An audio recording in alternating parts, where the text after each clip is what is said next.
As this year comes to an end, we thought we'd take a political preview of 2018, and who better to talk to than our very own political analyst here at SSPTV News, Charles McElwee. Glad to have you back in our studios now with a different hat on, not history, but politics. Right, so there's a lot to discuss this year. And I'm not here to feign certainty about uncertain things. This is, as always, an unpredictable political landscape.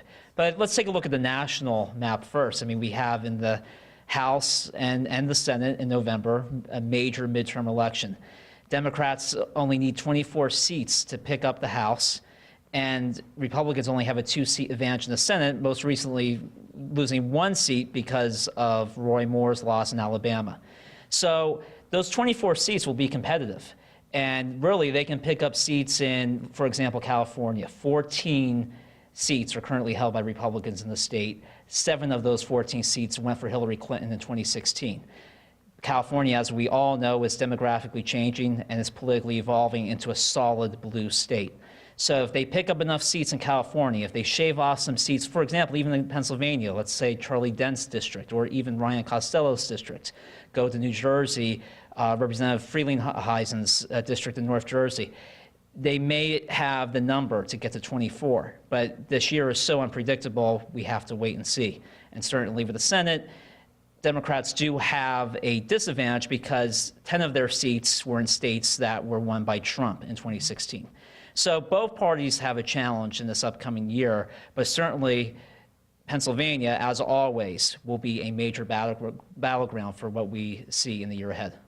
Absolutely. So all eyes will be focused both on the Senate race in Pennsylvania and on, in this area, the congressional race, because Lou Barletta, who is the 11th district congressman, decided to run for the Senate seat held currently by Bob Casey Jr. So this is going to be a tough race on the Senate side, and then several people have now joined in to run for Barletta's seat because many people had asked, why didn't he run for both? But you can't run for both legally. You have to pick one or the other. So he chose to run for the Senate this time. Right, it's going to be a fascinating race because you really have 2 sons of the anthracite coal region facing each other.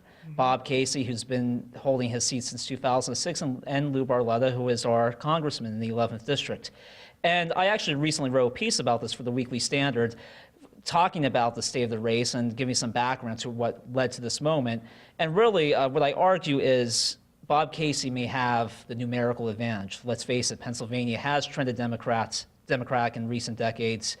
They do have a 1 million voter advantage approximately, but there is a passion deficit, and Lou Barletta has the passion. He has the sincerity. He has a story to tell in that campaign. And I think Casey really has an uphill challenge. And when we look at the national map for competitive Senate races, watch out for Congressman Barletta, because I think he does have a real strong shot at taking Pennsylvania. But then we move on to the gubernatorial races. And that is also going to be a major fight. We have Tom Wolf, the incumbent, and then we have a primary in the spring for the Republicans. And the big contenders are Scott Wagner, state senator from York, prolific fundraiser for the party, who really tries to replicate the Trump message.